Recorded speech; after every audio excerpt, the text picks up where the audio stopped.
Bible ఇది చేయకూడదని చెప్తుంది, కానీ మనము ఆ పని చేయకుండా ఉండలేకపోతున్నాం. ఆ పని చేస్తూనే బాగా అర్థం కావడానికి చెప్పిన టీవీ సీరియల్ చూడకూడదు దేవుని పిల్లలు, ఇది మనకు తెలుసు. కానీ మనం ఏం చేస్తాం? చూస్తాం. అంటే తెలిసిన దాన్ని మన జీవితంలో ఏం చేయలేము, అవలంబించలేము, మన జీవితంలో దాన్ని కనబరచలేము. యాకోబు అదే చెప్తున్నాడు. ఏమంటే సంబంధమైనటువంటి క్రైస్తవ్యం కావాలి. నేర్చుకున్నది, తెలిసినది మన జీవితంలో దాన్ని ఏం చేయాలి? కనబరచాలి. నేను ఒకే మాట చెప్తున్నాను, నీవు ఎంతటి గొప్పవాడివైనా సరే, ఈ లోకంలో నీకు పేరు ప్రఖ్యాతులు, అంగబలం, ధనబలం, ప్రతి బలము రాసి నీ జీవితంలో దేవుని పైన ఆధారపడేటువంటి బ్రతుకు నీవు దైవాధారితమైనటువంటి బ్రతుకు నీవు విశ్వాసి అని చెప్పుకోవడానికి ఒక్క నిమిషం ఆలోచించాలి. ఇది మాత్రం వాస్తవం. మనకు ఎదుర్కొంటున్నటువంటి సమస్యలు, మనం ఎదుర్కొంటున్నటువంటి ప్రతికూలతలు ఏవైనా సరే, మనము మన లోక సంబంధంగా, లౌకికంగా, భౌతికంగా దానిని మనము అధిగమించగలం అని అనుకుంటున్నామేమో.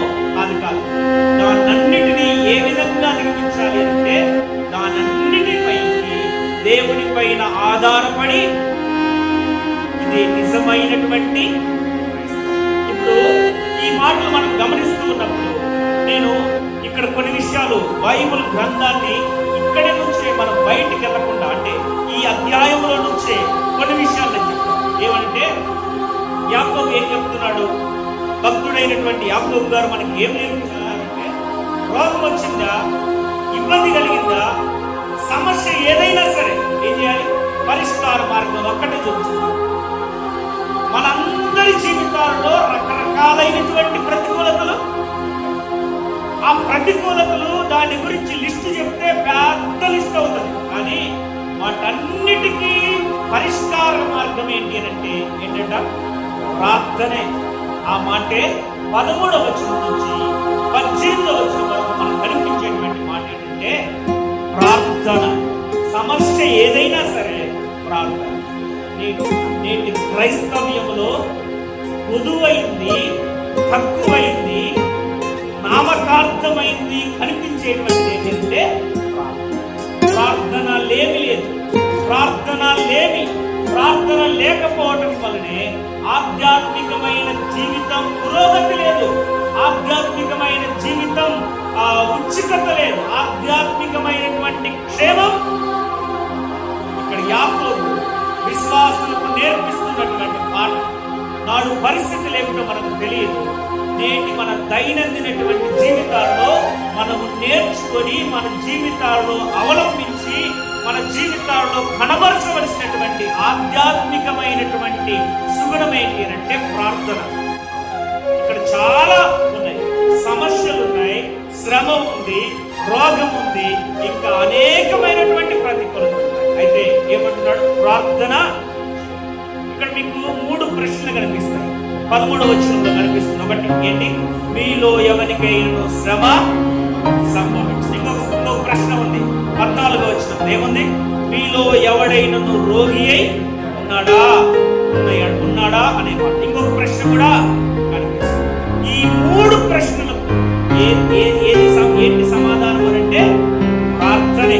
నేను ఈ 13వ వచనంలో నుంచి 18వ వచనం వరకు ప్రార్థనలు, ఎన్ని రకాల ప్రార్థనలు ఉన్నాయో మీకు చెప్తాను. ప్రార్థన విధానం ఏంటో మీకు చెప్తాను. ఆ ప్రార్థన వలన ప్రభావం ఏంటో మీకు చెప్తాను. ప్రార్థన రకాలు, ఓకేనా?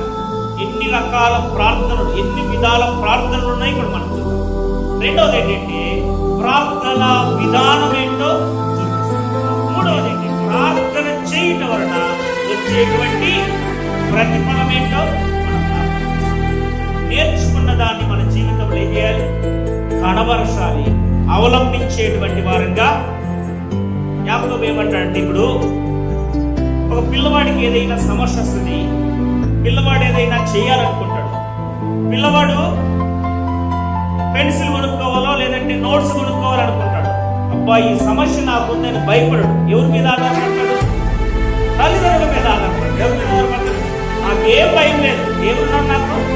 తల్లిదండ్రులు, మనకు తండ్రి, మన ప్రభు అయిన ఆయన మీద ఆధారపడి మనకు ఎదురవుతున్నటువంటి ఆ అగ్నివంటి సమస్యలలో మనం ఏం చేయాలంటే ప్రార్థన. ఎన్ని రకాల ప్రార్థనలు ఉన్నాయి ఇక్కడ అంటే 3 రకాల ప్రార్థనలు ఉన్నాయి. ఏంటి ఆ ప్రార్థనలు అంటే, ఒకటి ఏంటి అంటే చూడండి, మీలో ఎవరికైనా శ్రమ సంభవించిన అతడు ప్రార్థన, అతడు అనుందా వారు అనుందా, అతడు ఏ రకమైన ప్రార్థన? వ్యక్తిగతమైన ప్రార్థన. ఏ ప్రార్థన? వ్యక్తిగతమైనటువంటి ప్రార్థన. ఇక రెండవది చూడండి, ఏ ప్రార్థన అంటే 14వ వచనంలో ఉంది. ఏముంది? మీలో ఎవడైనను రోగి అయినాడా అతడు సంఘపు పెద్దలను పిలిపించవలేను, వారు ప్రభు నామమున అతనికి నూనె రాసి అతని కొరకు ప్రార్థన. సంఘ పెద్దలు అనేది ఇంగ్లీష్ బైబిల్లో ఇంకొక రకం. ఇది ఏ ప్రార్థన?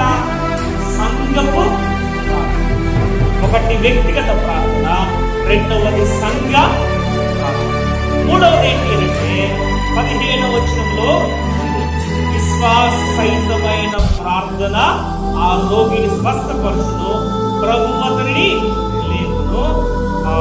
16వ వచనం చూడండి, మీ పాపములను ఒకడితో ఒకడు ఒప్పుకొనుడి, మీరు స్వస్థత పొందినట్లు ఒకరి కొరకు ఒకడు ప్రార్థన. ఏం ప్రార్థన తెలుసా? ఒకరి కొరకు అంటే సహోదరులు ఒకరి కొరకు ఒకరు చేసుకునేటువంటి ప్రార్థన. ఇది సహోదర. నేను 3 రకాల ప్రార్థనలు చూపించాను. ఏ ప్రార్థన అంటే 13వ వచనం మనకి ఏం తెలియజేస్తుందంటే వ్యక్తిగత ప్రార్థన. 14వ వచనం మనకి ఏం తెలియజేస్తుందంటే సంఘ ప్రార్థన. 16వ వచనం మనకి ఏమి తెలియపరుస్తుందంటే ఒకరి కొరకు ఒకరు చేసుకునే ప్రార్థన. ఇది సహోదర ప్రార్థన. మన ఆధ్యాత్మికమైన జీవితం వికసించబడాలి అంటే ఈ 3 ప్రార్థనలు మనకు అవసరం. ఈనాడు చాలా మంది చేసే పని ఏంటో తెలుసా? తనకు తానుగా ప్రార్థన చేసుకోరు, వ్యక్తిగతంగా ప్రార్థించేటువంటి అనుభవం తక్కువ. ఆ వ్యక్తిగత ప్రార్థన కంటే ఎవరి మీద ఆధారపడతారు అంటే ప్రార్థన టవర్స్ మీదనో లేదంటే ఇంకొకటి మీద ఆధారపడతారు. నేనేమంటానంటే, నీకు సమస్య వచ్చింది, నీ సమస్య దాని యొక్క భారం ఏంటో నీకు తెలుసు. ఆ భారం యొక్క బాధ నీవు ఎంత అనుభవిస్తున్నావో నీకు తెలుసు.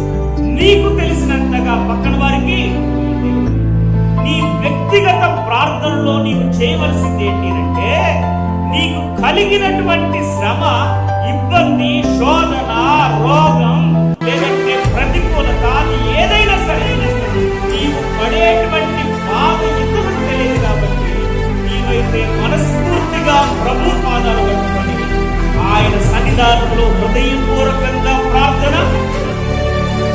నాడు విశ్వాసలో కొరత ఏంటో తెలుసా?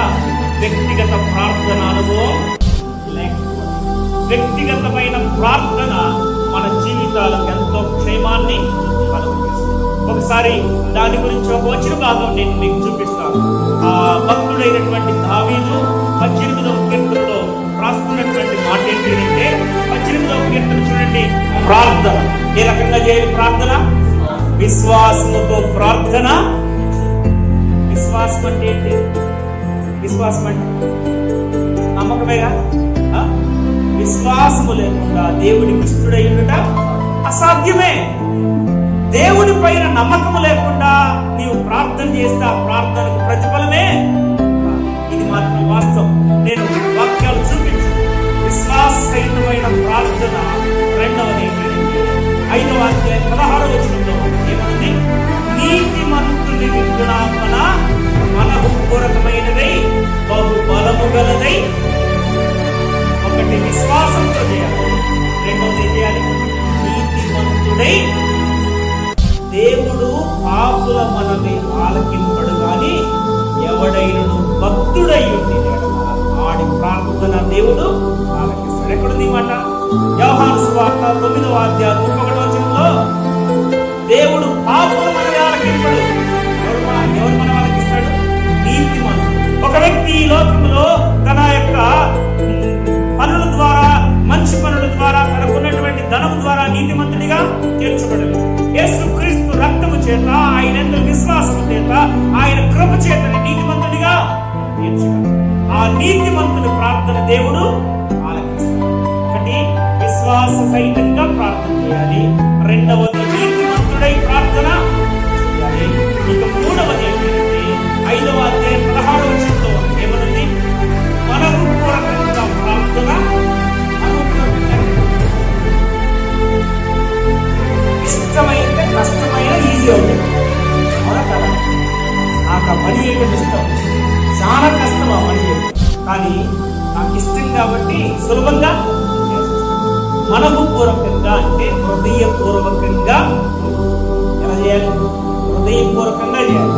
ఏదో అన్నం తినేటప్పుడు ప్రభువా నాకు ఆత్రం నుంచి స్తోత్రం ఆవడంటే, పండుకునేటప్పుడు మనసు మీద కాలు వేసి కాపాడేవ నీ స్తోత్రం, నాకు ఆత్రమైన నిద్ర వస్తుందని ఈ ప్రార్థన కాదు.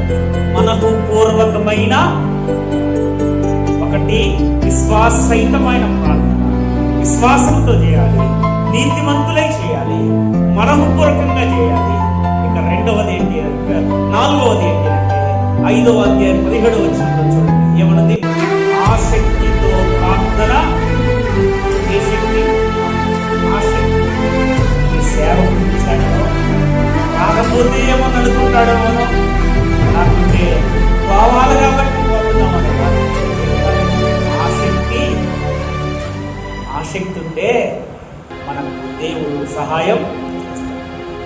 మనఃపూర్వకంగా ఆసక్తితో ప్రార్థన. ఎవరు ఆసక్తితో చేసింది ఇక్కడ ప్రార్థన చెప్పండి? ఏలియా అనేటువంటి ఒక ప్రవక్త ఏం చేశాడు? ఆసక్తితో ప్రార్థన చేయగా భూమి మీద ఏం లేదు, వర్షం. ఇక్కడ ఒక మంచి మాట్లాడాడు ఏంటి? మన వంటి మానవ స్వభావం కలిగిన, మనలాగా మనుషుడే, ఆయన మనలాగే రక్త మాంసాలు కలిగిన వాడు, శరీరం ఉంది. ఆయన ప్రార్థన చేస్తే ఏమైంది? వర్షం. ఆసక్తితో చేయాలి. ఇక రెండవది, ఇక ఈ విధమైనటువంటి ప్రార్థనను మనం చేయాలి. ఈ ప్రార్థన విధానం. ఇక మూడవ మాట ఏంటంటే, ఈ విధంగా ప్రార్థన చేస్తే ప్రార్థన వలన వచ్చేటువంటి ప్రతిఫలం ఏంటి? ఏంటంట? 5వ అధ్యాయం 13వ వచనం చూడండి ఏమన్నదట? మీలో ఎవరికైనా శ్రమ సంభవించిన అతడు ప్రార్థన.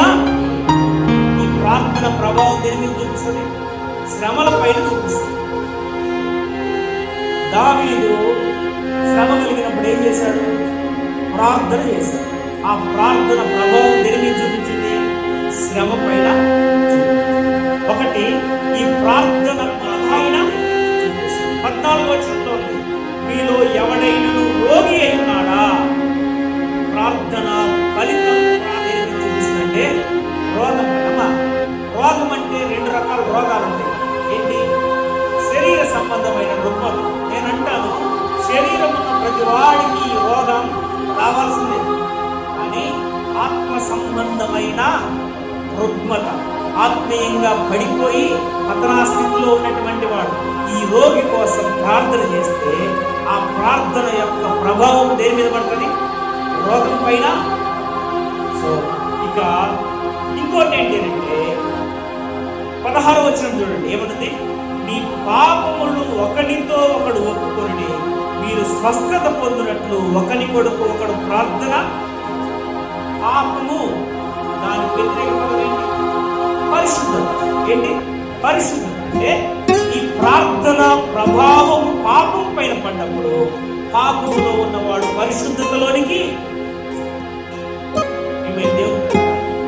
మనం అనుకున్నాం కానీ సంఘం అంటే 100 మంది 200 మంది కదా, ఎక్కడ 2-3 కూడి నా నామమును, ఒకవేళ బైబుల్ ఇట్టగానే రాసింది చాలా ఇబ్బంది. ఎక్కడ 100 మంది 200 మంది ఉంటే చాలా కష్టమయ్యేది.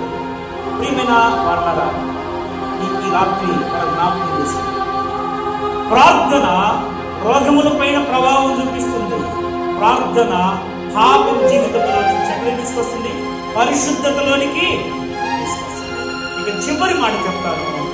5వ అధ్యాయం 18వ వచనంలో చూస్తే, అతడు మరలా ప్రార్థన చేయగా ఆకాశం వర్షమిచ్చెను, భూమి తన ఫలము. ఈ ప్రార్థన పరిసరాలపై, పరిస్థితులపై ప్రభావం. ఇప్పుడు మీ సేవకుడు ఒక మాట చెప్పాడు పాస్టర్, ఏమని? ఈ ఉపవాసపు ప్రార్థన కూడికకు దేశం కొరకు, రాష్ట్రం కొరకు, ప్రజల క్షేమం కొరకు, సంఘం కొరకు, అనేకుల రక్షణ. ఇక్కడ మొర పెడితే, ఇక్కడ స్విచ్ చేస్తే లైట్ ఎక్కడో. ఈ సూత్రం తెలియనటువంటి వారు ఏం చేస్తున్నారంటే, శరీరం మీద, అంగబలం, ధనబలం, బుద్ధి, జ్ఞానముల మీద ఆధారపడుతున్నారు. నీవు నేను నేర్చుకోవలసిన విషయం ఏంటంటే, ఓ విశ్వాసి, దైవాధారితమైనటువంటి బ్రతుకులు బ్రతుకుతున్నటువంటి వారులారా, నీకు శ్రమ తథ్యం. ఇనుముకు తుప్పెట్టబట్టదో, తుప్పెట్టబడుతుందో విశ్వాసికి శ్రమ కూడా.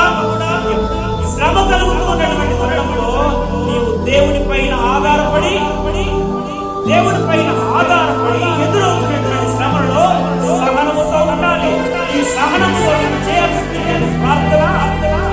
ఏ ప్రార్థన చేయాలి? ఏ ప్రార్థన విశ్వాసానికి అత్యంత ప్రాముఖ్యమైనటువంటి ఏంటంటే వ్యక్తిగత ప్రార్థన, సంఘ ప్రార్థన, సహోదర ప్రార్థన అనే ఈ ప్రార్థన చేస్తున్నప్పుడు ఆ ప్రార్థన విధానాలు ఎట్లా చేయాలి? ఆసక్తితో చేయాలి, ఇంకా నీతిమంతులై చేయాలి, విశ్వాసంతో చేయాలి, మనఃపూర్వకంగా. ఈ విధంగా చేస్తే ఈ ప్రార్థన యొక్క ప్రతిఫలం ఏం చేస్తుందంటే, రోగిని స్వస్థపరుస్తుంది, శ్రమ నుంచి తప్పిస్తుంది, హర్షణ ప్రార్థనలు దేవునికి అనుకూలంగా చేస్తుంది.